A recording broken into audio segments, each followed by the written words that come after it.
할렐루야. 반갑습니다. 예배가 시작하려고 합니다. 예배의 중심에 가장 많은 시간을 차지하고 있는 설교도 지금 이렇게 막 시작하려고 합니다. 밖에 나가보면 올해가 시작하려고 하는 느낌을 받습니다. 올해는 물론 석 달 전에 1월 달에 시작됐고 음력으로 하더라도 한 달 훨씬 이전에 출발했지만 그러나 그때는 추웠고 그때는 땅에도 풀이 별로 없었고 나무는 앙상한 가지만 있었는데 지금은 이미 꽃이 피고 있고 잎사귀가 무성하고 조금 늦게 순이 나는 녀석도 전부 다 순을 돋고 있습니다. 날씨도 화창합니다. 길거리에 나가보면 원래 우리나라는 땅덩어리는 좁고 사람이 많아서 어디 가나 사람이 많은 편이지만 유난히 사람들이 거리로 많이 쏟아져 나왔습니다. 그래서 오늘같이 날씨가 맑은 주말 또는 주일은 이제 신앙이 없는 분들에겐 휴일이기 때문에 아마 많이 산으로 들로 이렇게 나들이를 나오셨을 것 같습니다. 그렇게 나들이로 봄을 시작할 수도 있고 우리처럼 예배로 한 주를 시작할 수도 있습니다. 사랑하는 성도 여러분, 무슨 일을 하든지 시작을 잘 시작하시기 바랍니다. 옛말에 시작이 반이라 이런 말이 있습니다. 시작이 반이다. 그 말의 의미는 뭐죠? 시작이 중요하다. 시작을 잘 시작했으면 야, 절반은 성공한 거야. 야, 전체 중에 절반을 성공했으면 이 일은 실패할 수가 없어. 뭐든지 시작이 반입니다. 사실은 시작은 전체 중에 아주 조금입니다. 전체 100분의 1이나 될까요?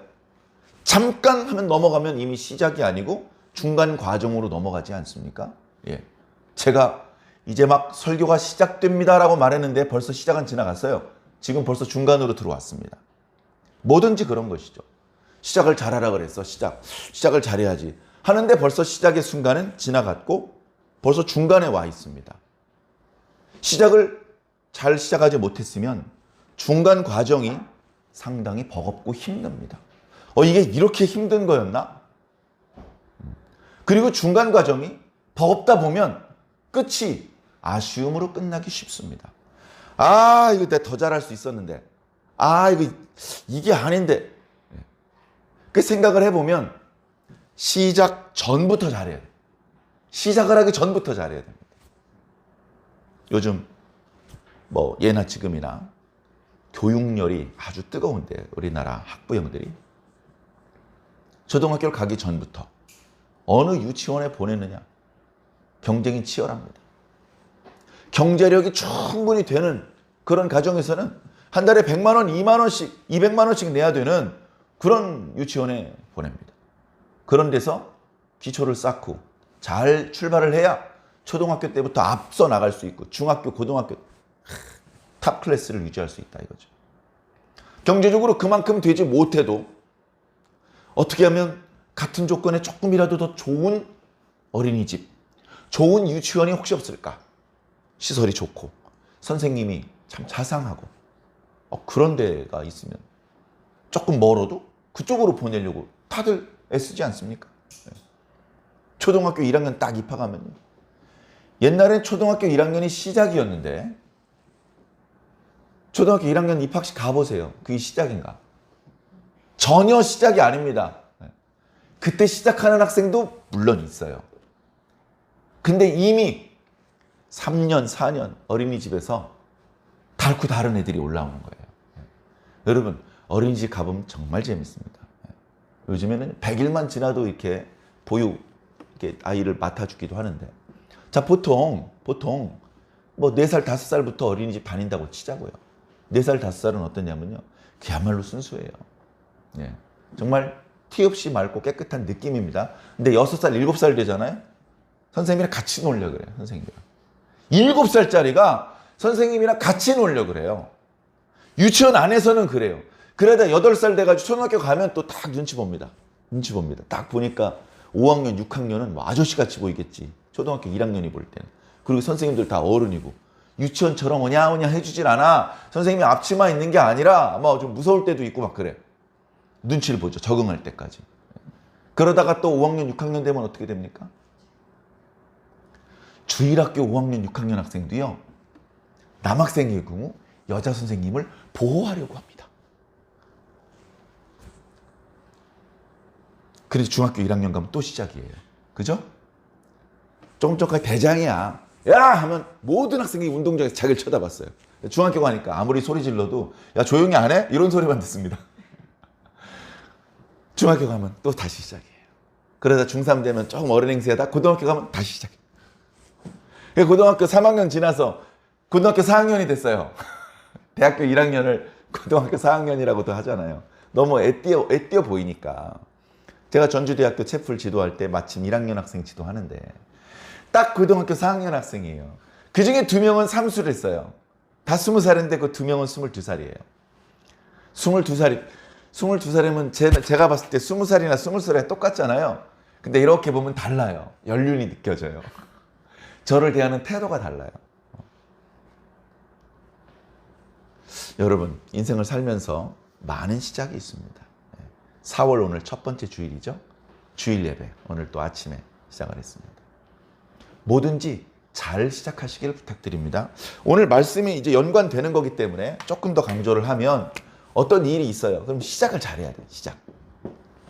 시작을 잘하면 우리가 원하는 끝이 좋아. 끝. 우리 모두가 원하는 건 끝이 좋은 거예요. 근데 끝을 정말 좋게 하려면 시작하고 중간에 이제 과정을 무시해가지고는 좋은 결과를 기대할 수가 없어요. 오랜 세월 많은 시작을 경험해 봤는데 어떻게 시작할 때는 끝이 좋고 어떻게 시작할 때는 끝이 안 좋더라. 이게 경험적으로 알잖아요. 내가 직접 경험하기도 하고 옆에 하는 사람이 이렇게 보면서 간접 경험을 하기도 하고 책이나 드라마를 통해서도 경험을 하고 그죠? 그러면 거의 비슷해. 끝이 좋은 경우는요. 시작이 좋아요. 시작이 좋으면요. 끝이 아주 행편없이 끝나진 않아.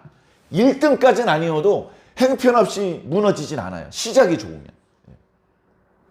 그래서 시작을 항상 시작을 잘 해주시기를 부탁드립니다. 자, 지금 시계를 보니까 11시 21분이에요. 예배가 시작된 지 벌써 20여 분이 지났어요. 근데 뭐 이렇게 좀 잠도 덜 깬 것 같고 뭐 예배에 집중도 잘 안 되는 것 같고 만약에 그랬다고 치자고요. 지금부터 시작하시면 됩니다. 지금부터 좀 졸렸는데 안 되겠어. 옆구리 허벅다리 한번 꼬집고 다시 한번 물 한 모금 마시고 나 지금부터 다시 시작할래. 그때라도 다시 시작을 하면 끝이 허망하게 무너져 있지는 않습니다. 누가 끝이 허망하게 무너지는지 아십니까? 에이 틀렸어. 다시 시작할 수 있고 얼마든지 1등까지는 아니어도 상당한 수준의 결과를 얻을 수 있는데 그때 뭐라고 말하냐면 틀렸어. 어쩔 수 없어. 이렇게 자기가 말해버리고 나면 그 다음엔 다시 회복할 수가 없는 것입니다. 자, 우리는요. 욕심이 많은 사람들이에요. 얼마나 욕심이 많냐면요. 땅에 있는 축복으로 만족이 안 돼. 하늘에 있는 축복을 얻기를 원하고 있어요. 그럼 땅에 있는 축복은 전혀 관심이 없느냐? 아니요. 관심 겁나게 많아.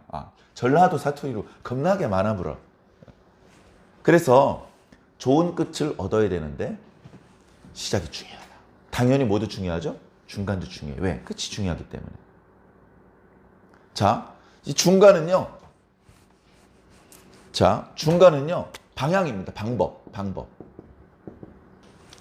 우리가 하나님의 칭찬을 받고 싶어요. 하나님께 축복을 받고 싶어요. 하나님께 상을 받고 싶어요. 저 사람들이 하는 칭찬이 인정 못해. 난 하나님께 칭찬받아. 이게 진짜 칭찬이야. 자, 이런 정도로 신앙심이 좋단 말이죠. 그럼 하나님께 칭찬받으려면 세상 방법으로 되겠습니까? 땅의 방법으로 되겠습니까? 하나님의 방법을 써야죠. 그렇죠? 돈을 100만 원짜리 돈다발을 딱 쥐는 방법이 여러 가지가 있어요. 구슬땀으로 흘려서 100만 원을 쥐는 방법도 있고 이 주먹으로 어떤 놈을 팍 때려가지고 뺏어서 100만 원을 쥐는 방법도 있어요. 그럼 결과는 똑같으니까 다 똑같은 겁니까? 뭐가 중요해요? 어떤 방법을 써느냐에 따라서 박수를 받을 수도 있고 손가락질을 받고 벌을 받을 수도 있는 것입니다. 그러니까 우리는 어때요? 결과가 좋아야 되는데 중간에 방법도 좋아야 돼. 다시 말해서 하나님의 방법을 써야 된다 이겁니다. 하나님의 방법. 교회에 성도들이 가득 차기를 원해요. 어떻게 하면 좋습니까? 이 아래에 있는 교회 가가지고 성도들 우르르 불러가지고 여기다 앉혀놓으면 하나님께서 원하시는 방법일까요? 길거리에 있는 사람 멱살 잡아가지고 막 강제로 끌어다 앉혀놓으면, 아니면 요 교회 1층 입구에서 올라오는 사람 10,000원씩 줘가지고 그런 방법으로 여기 채우는 게 하나님의 방법일까요? 방법은 많이 있을 수 있어요. 1000가지, 10,000가지 방법이 있을 수 있어요. 그러나 하나님께서 원하시는 방법은 따로 있다. 따로 있어요. 그 하나님께서 원하시는 방법을 써야 됩니다. 여러분, 우리는, 저도 마찬가지고 양치기가 아니잖아요. 우리 뭐 다윗도 어렸을 때 목동이었고, 그 양을 돌보는 어떤 요령에 대해서 우리가 잘 모르는데, 아마 풀밭이 있어요. 개울도 있고 저기 나무 그늘도 있고, 그런 데를 이리저리 왔다 갔다 하면서 양을 돌봐요. 가만히 우리에다만 가다 놓고 사료를 주는 방식은 별로 건강한 방식이 아니래요. 그러니까 아침이 되면 우리에서 데리고 나와요. 그러면 양들도 경험이 있으니까 목자를 따라가야 안전하고 먹을 게 있고 적당하게 쉬게도 해주고 운동도 시켜주고 놀게도 해주고 물도 마시게 해주고 이걸 아니까 목동을 따라가요. 목동을 따라가. 그럼 이제 데리고 나와서 막 처음에 놉니다. 그러다가 노니까 어떻게 배고프잖아요. 그러니까 이제 풀 뜯어 먹을 곳으로 또 가요. 풀이 이제 막 이렇게 충분히 뜯어 먹어. 그럼 거기서 막 뜯어 먹어요. 뜯어 먹어. 그러다가 이제 낮이 더워집니다. 그럼 나무 그늘 같은 데 있는 데가 풀어놓으면요, 알아서 다 잡니다. 알아서. 잠에서 깨면요, 목말라요. 그러면 또 쭉 가면 이제 시냇물 있는 데로 가는 거예요. 그러면 이제 시냇물 가면 이제 물을 먹어요. 그렇게 이제 하루를 보내고서 우리로 가면 또 순하게 잘 따라옵니다. 자, 그런데 한 번은 이제 개울을 만났는데 그렇게 깊은 개울이 아니야. 폭이 넓지도 않아. 그 개울을 이제 건너가야 됩니다. 그래가지고 목동에 먼저 앞장서 건너가요. 봤지? 별로 안 깊어요. 발목 겨우 잠긴다. 야, 발목. 따라와? 아무도 안 따라와요. 목동한테는 발목이지만 양한테는 거의 이제 겨드랑이까지 이렇게 거의 백가죽까지 젖을 수 있잖아요. 새끼 양들한테는 좀 위험해 보일 수도 있고 뭐 여러 가지. 특히 양들은요, 이게 막 물에 젖고 이런 거 별로 좋아하지 않아요. 그래가지고 어떻게 해도 안 가네. 기운 센 양 막 잡아당기는데 뻗팅기는데 또 그럴 땐 힘이 세. 어떡합니까? 한 마리씩 들고서 옮기는 방법도 있죠. 집어 던지기도 하고 막. 근데 쉬운 방법이 있어요. 경험이 많은 목동은 어떻게 하냐면요, 새끼 양 있죠. 새끼 양, 어린 양을 찾아야 어린 양을 탁 잡아가지고 목에다 탁 맵니다. 그리고 첨벙 건너가면 양들이 여기서 음메 하다가 어린 양이 있으니까 우르르 따라갑니다. 한두 마리 따라가면요, 우르르 다 건너가는 거예요. 옆에서 보면 신기할 지경이야. 신기할 지경이야. 마치 이쪽에서 막 음메하고 막 했던 그 어른 양하고, 그 다음에 이제 목동이 목에다 둘러매고 건너간 새끼 양 사이에 또 줄이 연결되어 있는 것 같아. 그래가지고 그 줄을 목동이 잡아당기니까 이쪽에 양이 물에 젖는 걸 싫어하는 그런 본능이 있는데도 불구하고 막 건너가는 거예요. 그 줄은 사랑의 줄이죠. 사랑의 줄. 새끼 양을 사랑하는 어미 양. 그러니까 새끼 양 목동이 혼자 가지고 가버리니까 쫓아가는 겁니다. 예컨대 교회 성도들은 그런 끈으로 잡아당겨서 여기 앉혀야 되는 거예요. 그게 아니고 돈을 줄게. 예배 끝나면 밥을 줘. 오늘은 계란도 줘. 이런 걸로는요, 성도 몇 주나 데리고 여기 앉혀놓겠습니까? 몇 주나. 여러분들은 어떻습니까? 오늘 이렇게 예배실에 많은 성도님들 앉아 계신데 왜 오셨습니까?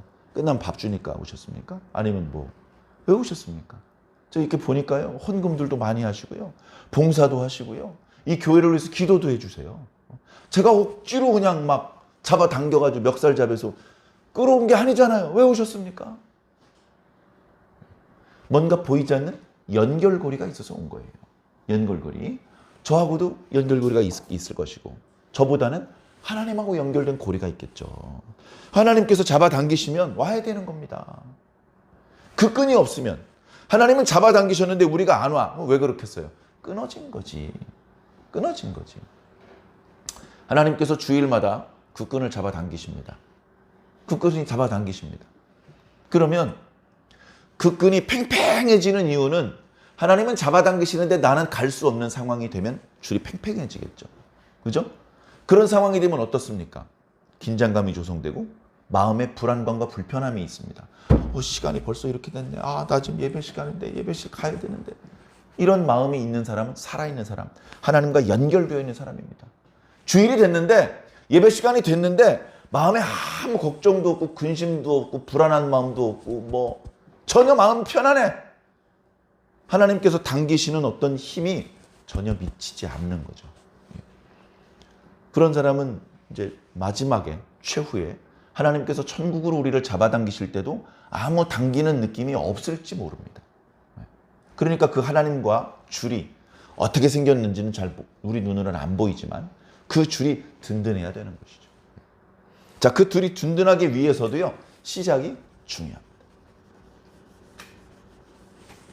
시작에 대해서 각자 생각해 보시고 지금부터라도 또 마음을 또 잘 잡숴 주시길 부탁드립니다.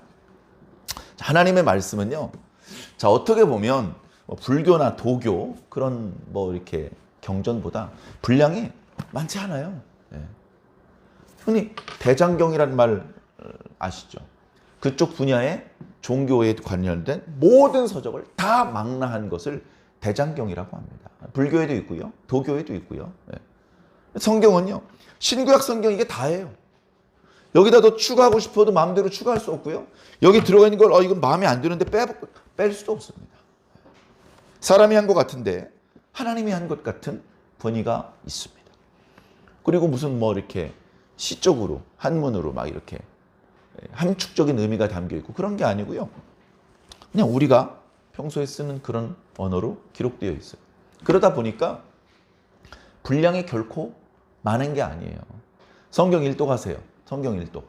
이렇게 목사님이 말씀하시면 이거 언제 다 읽어, 언제? 공부 잘 못하는 학생이요, 성문 종합 영어, 기초형을 사야 되는 종합영어를 꼭 성문 종합영어 딱 사가지고요, 1장 관사만 보다가 여긴 세 칸에, 뒤엔 새 책이야, 뒤에는. 좀 하다가 어려우니까 덮어놨다가 공부해 알았어. 그럼 또 다시 1장. 덮어놨다가 또 다시 1장. 1장만 계속 보는 거예요. 그런 것처럼 성경도 창세기, 그 다음에 신약 성경에 마태복음 보는 분이 있었어요. 요즘은 그나마도 안 봅니다, 잘. 자, 어찌 되었건 그렇게 이제 성경 말씀을 통해서 우리가 이제 하나님의 말씀을 배우는 건데,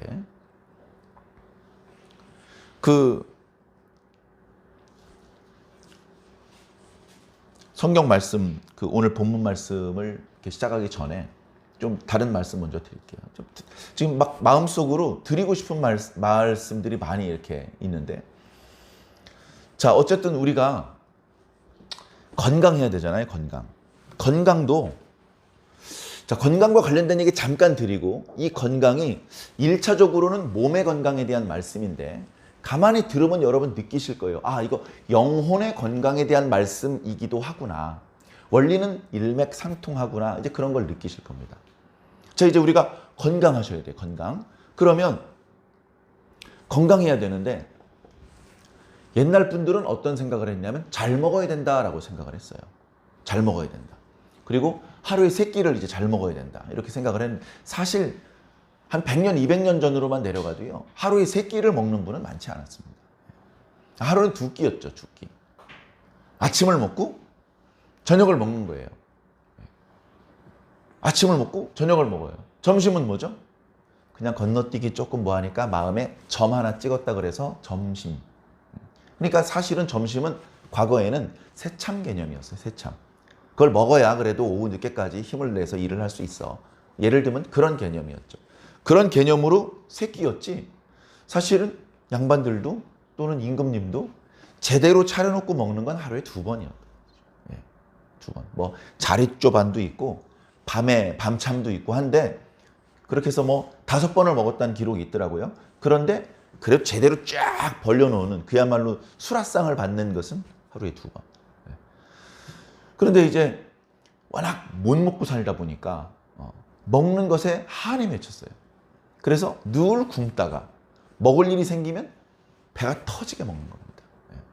옛날에요. 뭐 이렇게 또 들은 얘기인데 누구라고 말씀드리지는 않겠습니다. 건달이에요. 어깨에 막 싸움도 잘해.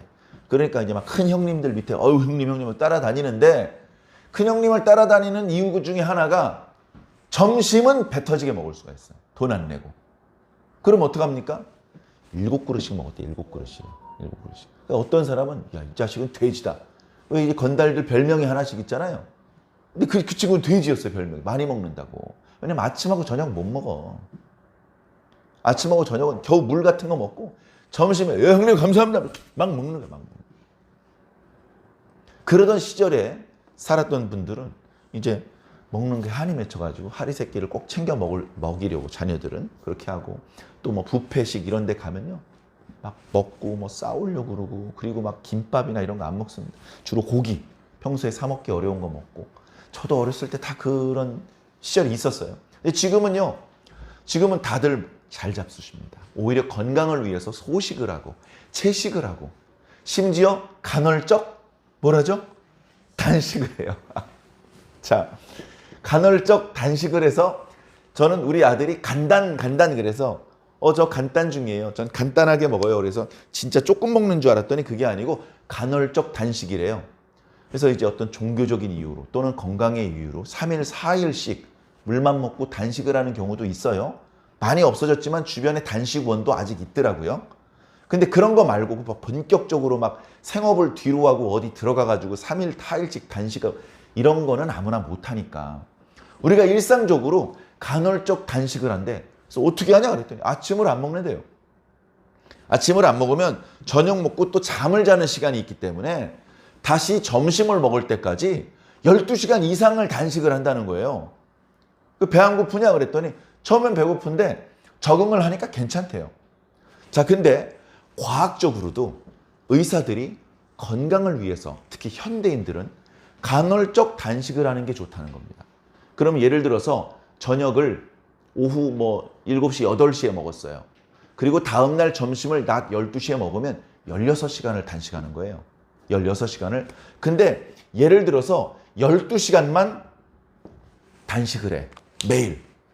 12시간만 단식을 해도 옥토파지 현상이 일어난대요.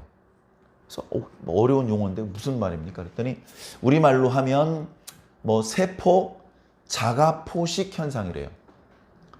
12시간 이상을 밥을 안 먹잖아요. 물만 마시고 간식 같은 거 안 먹고 그러면요.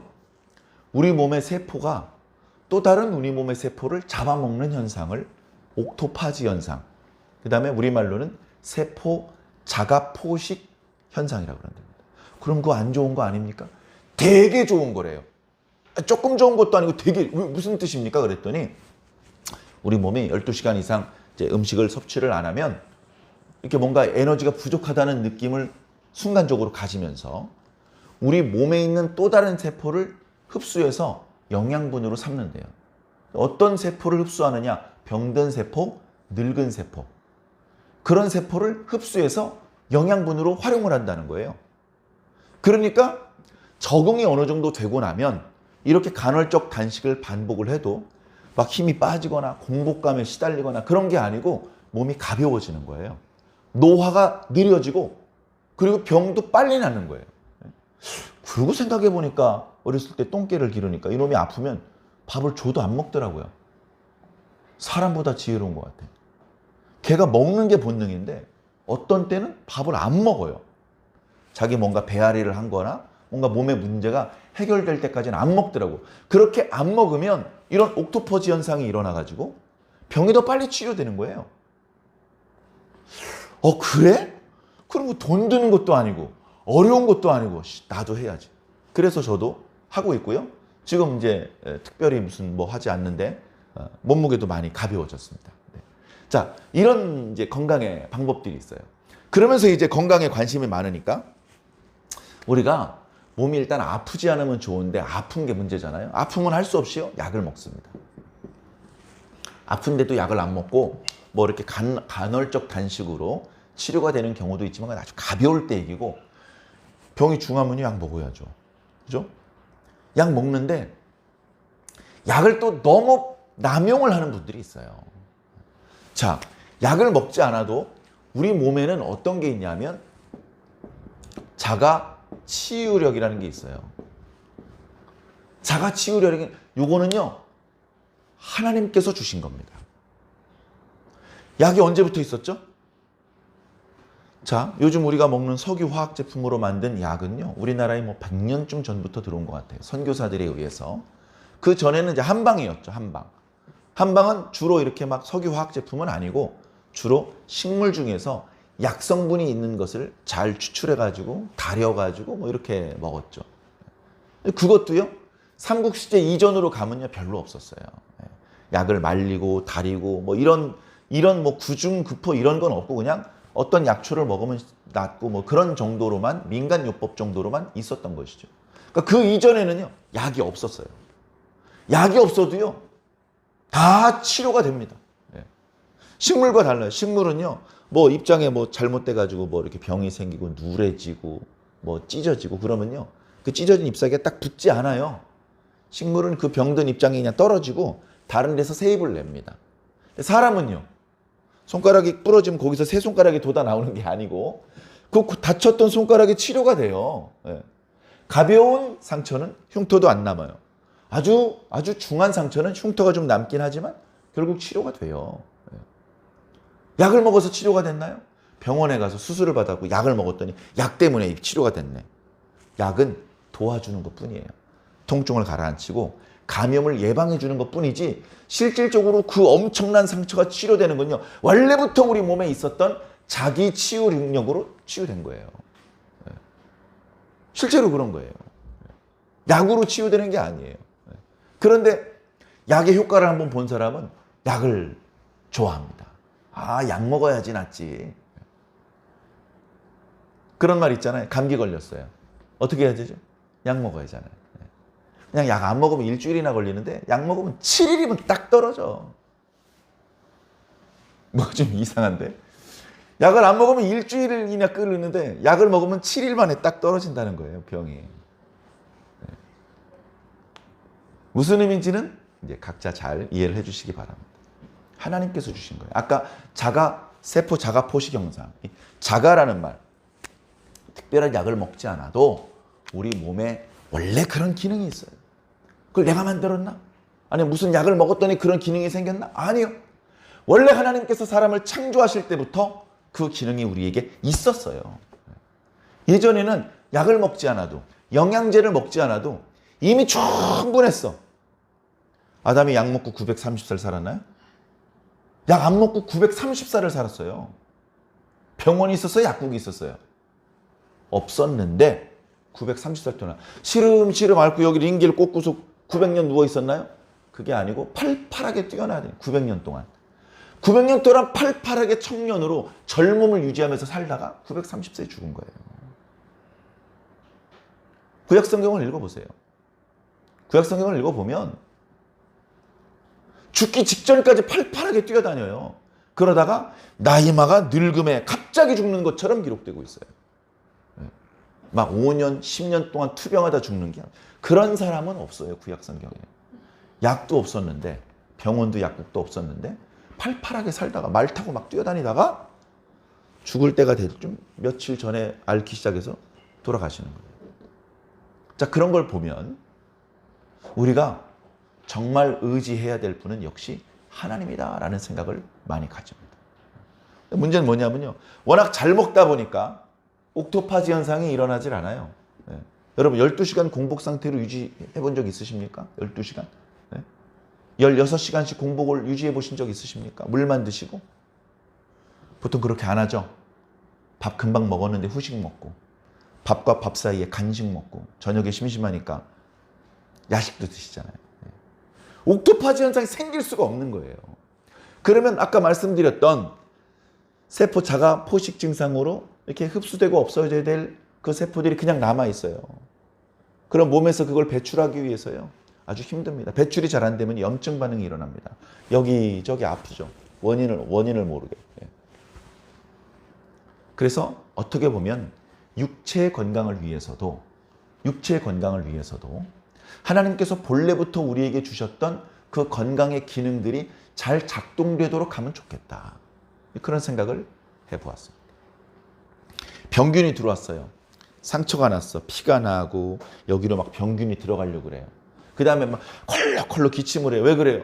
코라든가 입으로 또 바이러스가 들어온 거죠. 자, 그러면 그 바이러스와 병균을 우리 몸은 어이구 어서 와. 기다리고 있었어. 반갑네 친구. 이렇게 맞아들일까요? 아이 저기 들어왔다 하고 막아내려고 할까요? 막아내려고 하죠. 그걸 두 글자로 면역이라고 합니다. 면역이 있어요. 우리 모두에게 그러니까 자가 치유력 중에 글씨를 잘 못 썼군요. 이게 조명에 반사돼서 잘 못 봤습니다. 자가 치유력. 자가 치유력 면역력이에요. 그 면역력이 강한 사람. 밤에 충분히 주무시고 또 물도 많이 드시고 또 이렇게 정서적으로도 아주 긍정적이신 분. 이런 분 면역력이 강해요. 암도 잘 안 생겨요. 우리가 하루에 5천 개씩 암세포가 생긴답니다. 근데 그게 5만 개가 넘어가면 암으로 진단이 되는 거예요. 건강한 사람은요. 5천 개 생겼는데요. 그걸 다 잡아먹는 거예요. 그러니까 그게 비정상적으로 증식을 안 해. 그러니까 암 없이 사는 것처럼 느껴지는 거예요. 매일 5천 개씩 생겨요. 면역력이 강하면요. 약을 먹을 필요가 없어. 왜? 적군이 들어오면 그게 상한 음식이 됐든 세균이 됐든 뭐 상처가 나가지고 병균이 다 마찬가지인데 적군이 들어오면 우리 몸의 세포가요. 우리 몸의 세포 몇 개입니까? 어린아이도 30조 개, 뭐 50조 개, 어떤 분은 80조 개. 그 모든 몸에 있는 세포가요. 그 병균과 싸웁니다. 그 정상적인 상황에서는요. 병균이 우리 몸속에서 자리를 잡을 수가 없어요. 거의 대부분 눈, 코, 입 여기서 깊숙이 몸 안으로 들어갈 수가 없어요. 딱 어디 베면요. 우리 몸에 피 안 나는 데 있나요? 피 나죠? 세균이 들어가기 전에 피가 먼저 나와요. 그래서 딱 못 가게 이제 막아버리는 거예요. 틈을 막아버리는 거죠. 자, 그런데 그 병균을 예를 들면 우리 세포가 우리 몸의 세포가 그 병균과 싸워야 되는데 야 세포 너 피곤할 텐데 벌 받아 약 먹을게. 약이 다 병이랑 싸워줘. 약이 다 병이랑 싸워줘. 우리 세포는 일 안 해도 돼. 쉬어 해놓고 약을 드신단 말이죠. 그러면 어떻게 하겠습니까? 할 일이 없네. 자가 치유력이 점점 약해지는 거예요. 할 일이 없네. 세균 들어왔는데 백혈구를 많이 증식할까요? 그럴 필요 없대. 그러면 정말 결정적인 순간에 무너질 수 있는 것이죠. 이게요, 영적인 건강하고도 다 연결되는 겁니다. 연결. 한 말씀만 더 드릴게요. 자, 우리가 음식을 통해서요, 영양을 공부한 영양. 현대인들이요, 영양분이 너무 부족해요. 영양분이, 이건 제가 하는 말이 아니고 관련된 전문가들에게 저도 배운 겁니다. 뭐 예를 들면 100년 전에 시금치 같은 거 있죠. 상추, 시금치. 그 속에 있는 영양분이 어떤 성분이 얼마나 있는지 다 연구를 해서 조사해 놓은 게 있어요. 야, 100년 전에 이걸 또 조사를 해놨네. 야, 그럼 지금은 어떤지 한번 조사를 해보자. 영양분이 50분의 1로 줄어 있습니다. 옛날에 상추 한 장에 들어있던 영양분을 우리가 섭취하려면요. 상추 50장을 먹어야 돼요. 왜 이렇게 된 겁니까? 조사가 잘못된 건가? 여러 번 반복해서 조사했는데 똑같아요. 왜 그러면 땅이 영양분을 잃어버려요. 땅이. 이거 얘기하면 또 길어집니다만 영양이 너무 부족해. 영양은 부족한데 뭐는 많으냐? 칼로리는 많아. 칼로리는 너무 많이 섭취해. 우리가 하루에 필요한 칼로리가 있어요. 안 드시면 안 돼. 근데 필요한 것보다 적게 먹는 사람도 2배 반 이상 먹어요. 칼로리를. 영양분은 부족해. 그래서 그럼 영양분이 뭐냐? 우리 영양분을 뭐냐고 생각을 하면요. 탄수화물, 단백질, 지방. 3대 영양소잖아요. 근데 과학자들은 뭐라 그러냐면 이게 칼로리래요. 이게 칼로리래. 아니 그러면 탄수화물, 단백질, 지방 말고 또 영양소가 있어? 있어요. 우리가 못 먹고 살던 때라 칼로리만 채우면 배부르면 이제 된 줄 아는 거야. 밥이라도, 보리밥이라도 배부르게 먹으면 좋은 거야. 근데 이제 지금은 그런 시대가 아니. 칼로리를 못 먹는 사람이 2배 반을 먹는다니까요. 그래 그러면 3대 영양소 말고 그 다음에 또 뭐가 있느냐? 비타민, 미네랄, 식이섬유, 물. 거꾸로 얘기를 합니다. 7번째, 물부터. 물 너무 적게 먹어. 하루에 2리터 먹으라는 얘기 많이 들으셨을 텐데요. 제가 측정을 해본 결과 1리터 못 먹고 지나가는 날이 거의 대부분입니다. 신경을 쓰고 마시는 제가 1리터 이상 못 먹는 날이 대부분이에요. 신경 안 쓰는 사람은요. 옛날에 그런 말 있죠. 화장실 들락거리지 마. 커피 마시지 말고 물 마시지 말고 밥 먹을 때도 국물 마시지 마. 근데 사실은 많이 마시고요. 화장실 가서 또 노폐물도 배출하고 그래야 건강한 거거든요. 식이섬유. 뭐 이 얘기하면 너무 또 길어지는데요. 자, 왜 이 말씀을 드리냐면 결과적으로 제가 드리고 싶은 말씀은 몸의 건강이 아니고 우리 영혼의 건강입니다. 우리 영혼의 건강. 우리의 영혼의 건강을 위해서 우리에게 필요한 게 뭘까요? 우리 영혼을 건강하게 해주는 영양분이 있는 거예요. 그 영양분은 먹지 않고 다른 편법을 쓰려고 합니다. 영양분이 잘 공급되면 그 편법도 도움이 많이 되는데 영양 공급을 하지 않은 상태에서 편법으로만 문제를 해결하려고 하면 이게 병이 들고 이상하게 왜곡되고 나쁘게 표현하면 괴물이 될 수 있습니다. 다 필요 없어. 야, 예배 드려봤자 소용없고 헌금해봤자 소용없고 기도해봤자 소용없어. 아, 그럼 어떻게? 담임 목사님한테 안수 한번 받으면 돼. 안수. 담임 목사님, 야, 손에서 성령의 불이 쏟아지는데 야, 전도사님 안수 받아 소용없어. 담임 목사님 안수 받아야 돼. 이런 이상한 비기독교적인 생각을 하는 분이 우리나라 기독교인들의 대부분입니다. 그게 과연 하나님의 방법일까? 그게 과연 성경에서 반복적으로 우리들에게 외치는 말씀일까? 아무리 찾아봐도 아닌 것 같아요.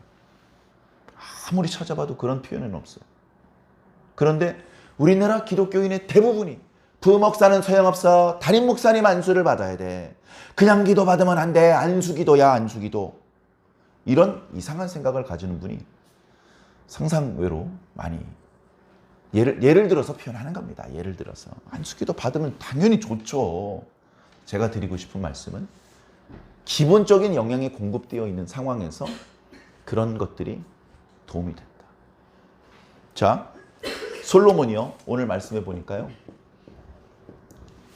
솔로몬의 시대가 시작되고 있습니다.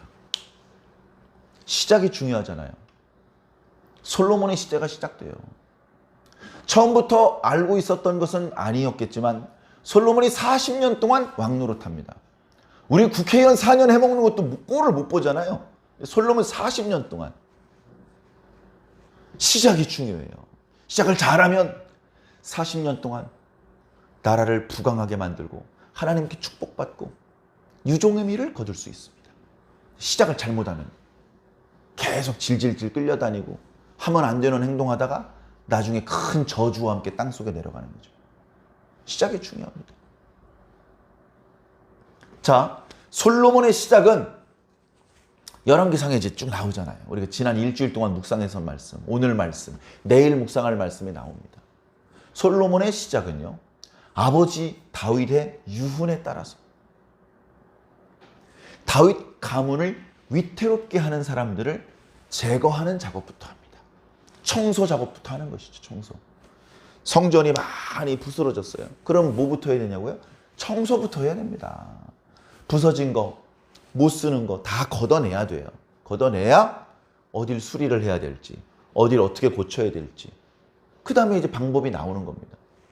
자, 그래 말씀을 보면 제일 먼저 자기 형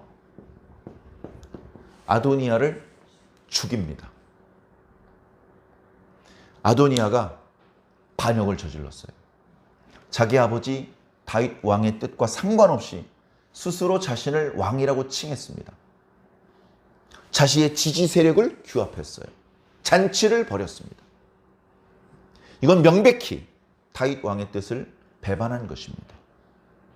당연히 하나님의 뜻을 배반한 것입니다.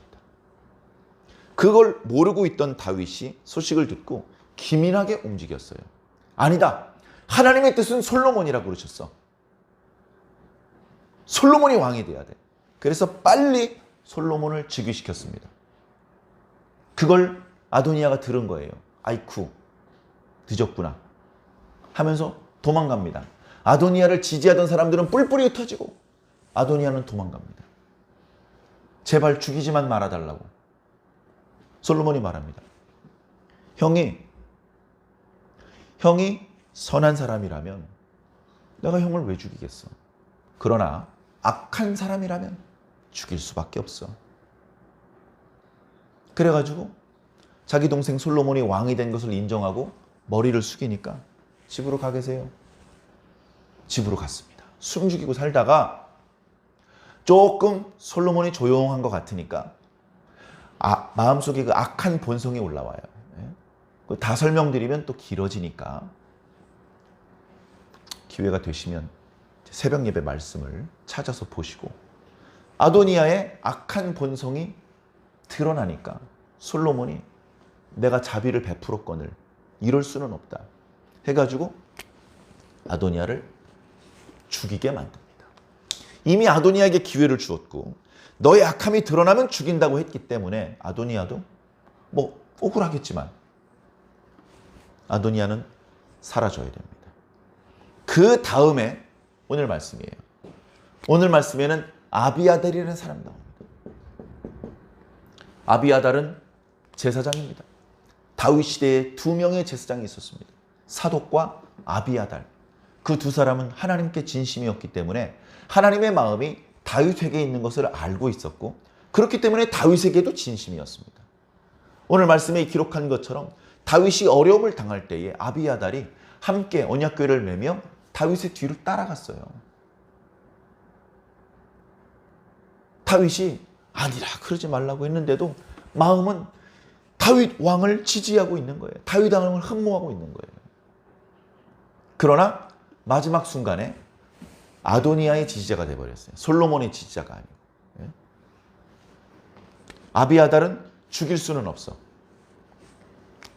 아버지 다윗 왕을 위해서 동고동락을 했던 사람이기 때문에. 그러나 아버지가 이제 돌아가신 마당에 너는 더 이상 내 앞에서 제사장으로 활동할 수 없다. 너는 제사장 직분에서 파면한다. 제사장 직분은 아버지한테 받는 줄 알았는데 그렇지 않아요. 왕에게 또 그 직분을 받는 겁니다. 파면시키고 내가 널 죽이지는 않지만 고향으로 돌아가서 숨 죽이고 살아.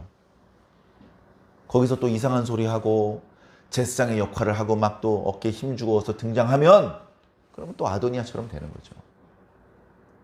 다행히 아비아달은 이걸로 끝입니다. 아비아달과 그의 자손들은 아무도 더 이상 제사장이 될 수 없었습니다.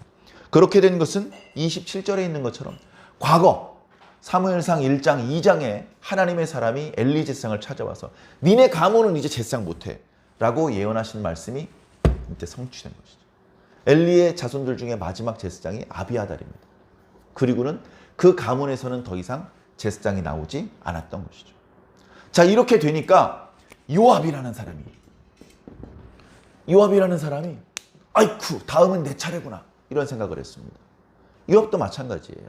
압살롬의 반역이 일어났을 때는 다윗의 편이었습니다.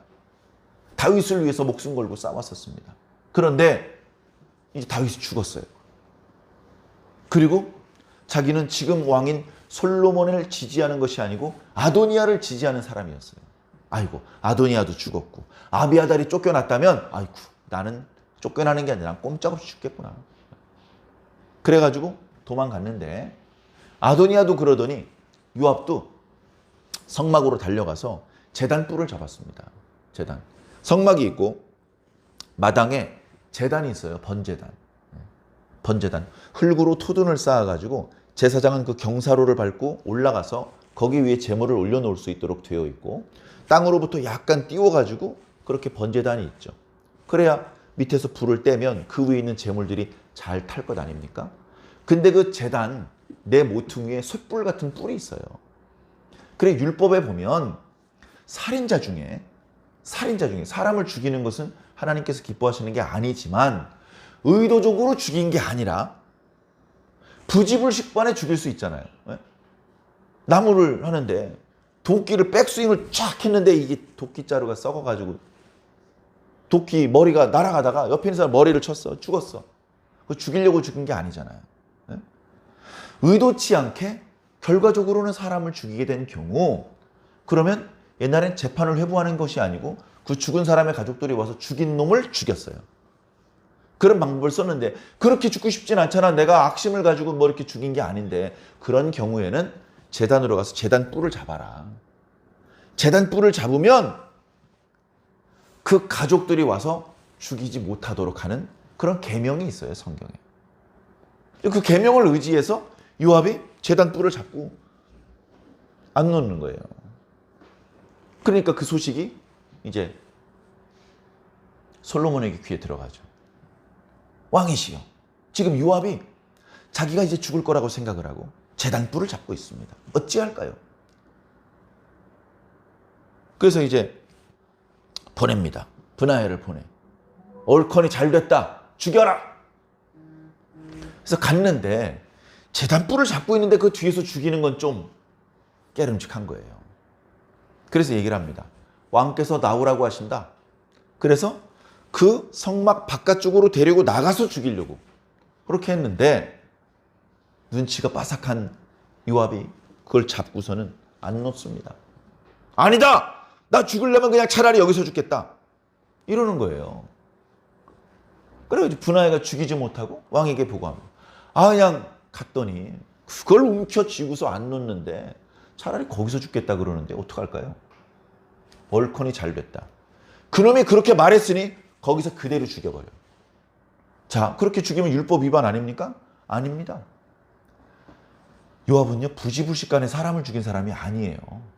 의도적으로 사람을 죽인 거예요. 계획적으로.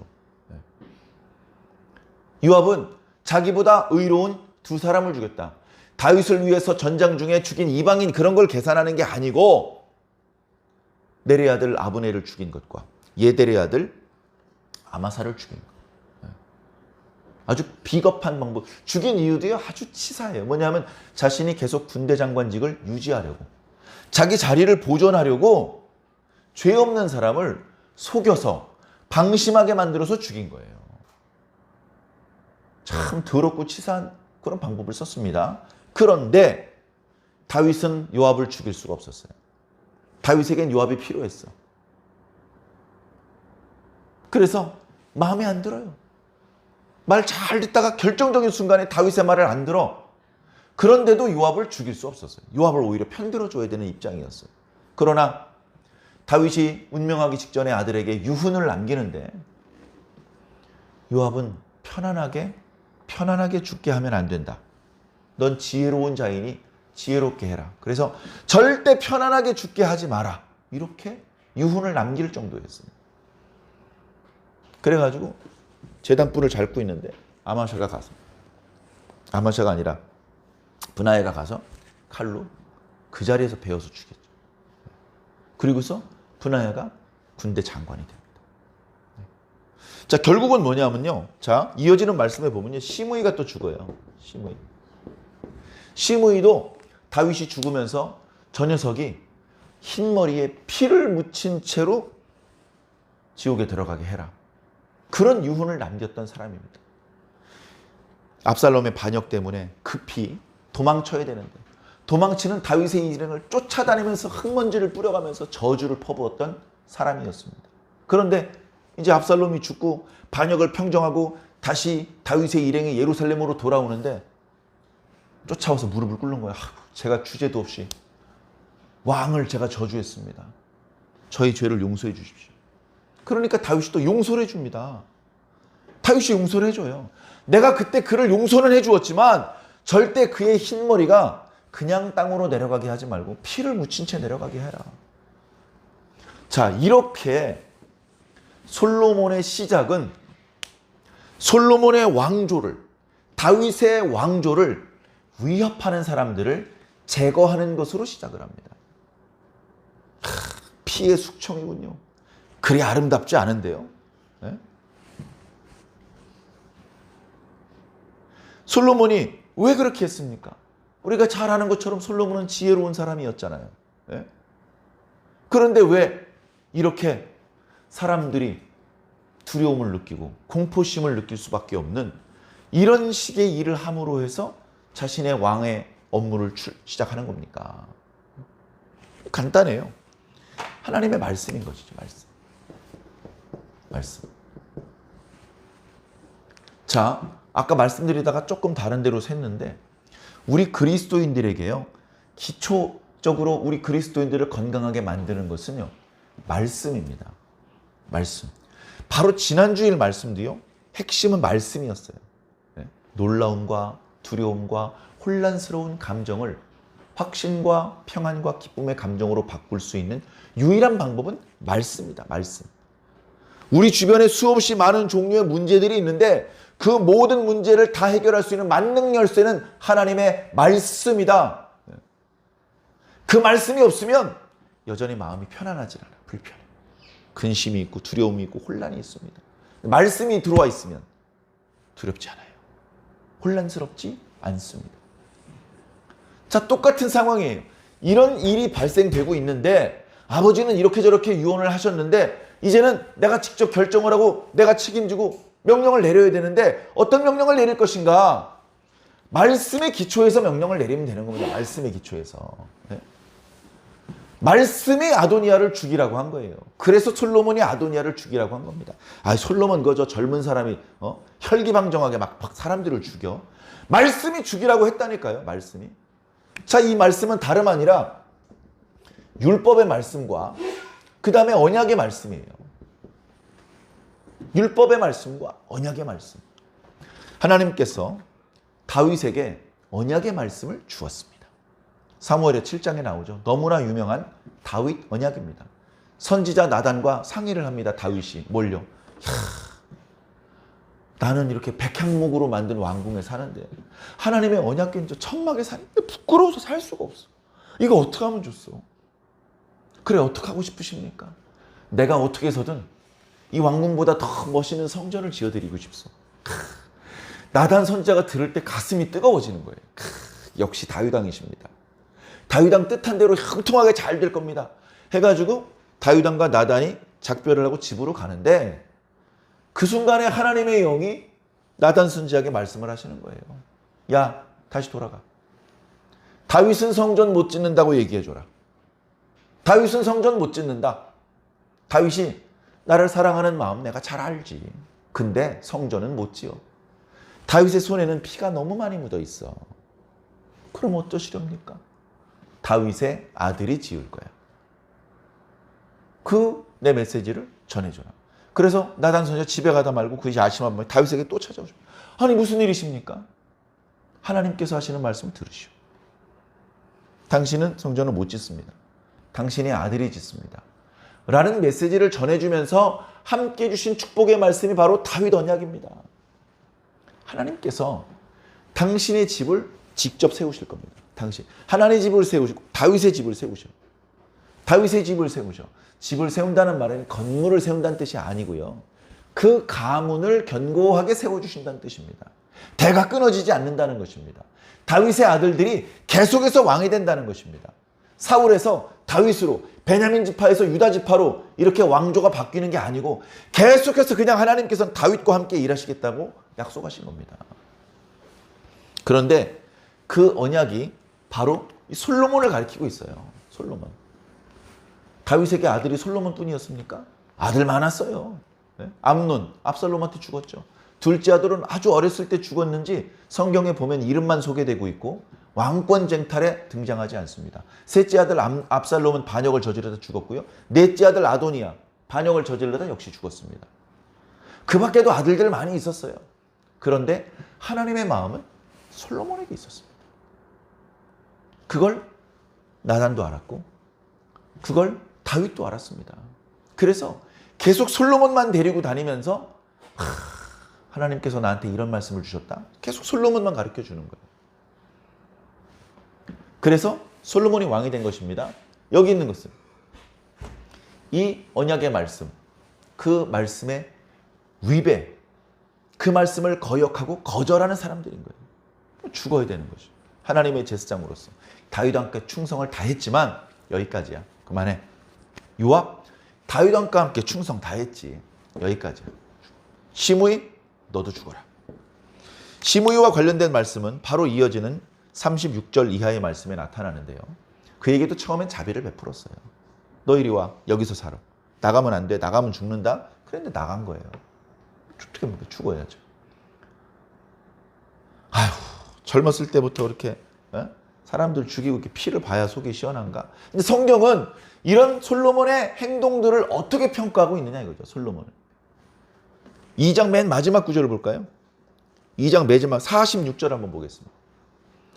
여호야다의 아들 브나야에게 명령하매 그가 나가서 시므이를 치니 그가 죽으니라. 이에 나라가 솔로몬의 손에 견고하여지니라. 나라가 견고해진단 말이에요. 저 앞에도 12절 한번 볼까요? 12절. 다윗 왕은 죽었어요. 40년 동안 임금 노릇하다가 죽었어요. 다윗성에 장사됐어요. 솔로몬이 그의 아버지 다윗의 왕위에 앉으니 어떻게 됐을까요? 그의 나라가 심히 견고하니라. 다윗의 나라, 솔로몬의 나라가 견고해지는 것은 하나님의 뜻입니다. 하나님의 뜻. 그냥 내가 그러고 싶으니까 그렇게 되는 게 아니에요. 그게 하나님의 뜻이에요. 그 뜻대로 가야 되는 거예요. 그 뜻을 방해하는 사람들은 미안하지만 사라져야 되는 것입니다. 그러니까 우리는요, 모든 일에 하나님의 말씀이 기준이어야 돼요. 하나님의 말씀. 어떤 일이 있어요. 이게 뭐지? 모르겠어. 요즘은요, 그 일이 선한 일인지 악한 일인지 구별하기 애매모호한 일이 정말 많습니다. 그리고 선한 일과 함께 악한 일이 함께 저질러질 때가 있고요. 악한 일을 하는 사람도 선한 일을 끼워 넣을 때가 많아요. 상당히 분별하기 어려운 시대를 살고 있습니다. 무엇이 없을 경우에? 말씀이 없을 경우에. 다 그게 그건 것 같아요. 하나님의 말씀으로 분별해야 됩니다. 우리는요, 하나님의 말씀을 더 많이 말해야 됩니다.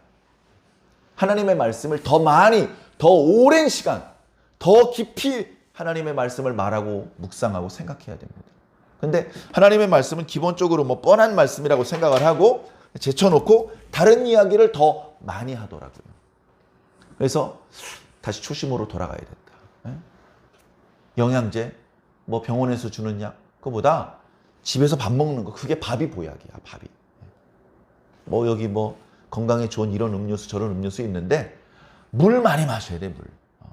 그리고 과로하지 말고 일찍 자고 일찍 일어나는 것이 그게 내 몸의 건강의 방법인 것처럼 우리 영혼의 방법도요, 뭐 특별한 특효약이 있는 게 아닙니다.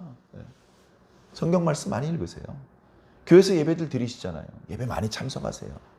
설교 말씀이 재미있으면 예배 참석하고 재미없으면 예배 참석 안 하느냐. 목사님 만나러 예배 참석합니까? 하나님 만나러 가는 거잖아요. 말씀에는 은혜를 하나도 못 받았어도 얼마든지 하나님 만나실 수 있습니다. 그게 예배입니다. 말씀으로 똘똘 뭉쳐진 찬송 부르고 기도하고, 그죠? 칼슘 흡수 잘하려면요, 칼슘만 먹으면 안 되잖아요.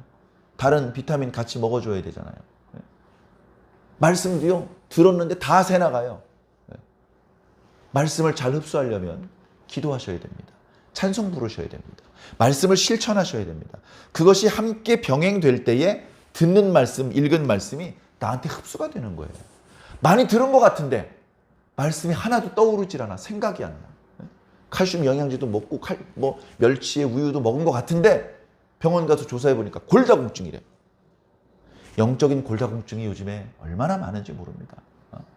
뼈속에 그 골밀도는 떨어졌는데 뼈의 길이는 짧아지지 않아요. 그러니까 겉으로 볼 때는 하나도 변화가 없어요. 충격을 받으면 너무나 달라집니다. 우리 완주중앙교회 성도 여러분들께서는 하나님의 말씀으로 속살을 꽉꽉 채워서 어떤 충격이 우리를 흔들려고 우리를 밀고 넘어뜨리고 하더라도 흔들리지 않고 바스라지지 않고 끝까지 견고히 남아서 하나님께서 말씀하신 대로 다윗의 나라가 견고했던 것처럼 여러분들의 가정과 여러분들이 하는 모든 산업이 견고해지시기를 예수님 이름으로 간절히 축원합니다.